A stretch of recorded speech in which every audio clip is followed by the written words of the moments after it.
Ako si Simo. Tara, sama ka sa biyahe ko. Ngayong araw, June 10, Lunes ng umaga. Sana magandang biyahe natin. At yun na nga, may nakuha na tayong booking pa May Kawayan. Dito lang, malapit lang yan, sa may lamesa lang. Tara, punta na natin.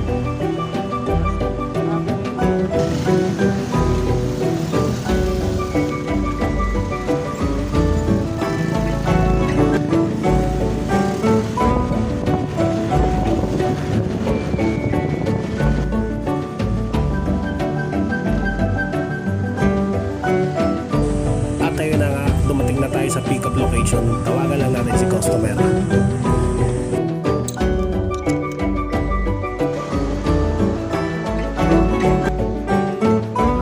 Morning po ma'am, lalamog po. Sige po ma'am.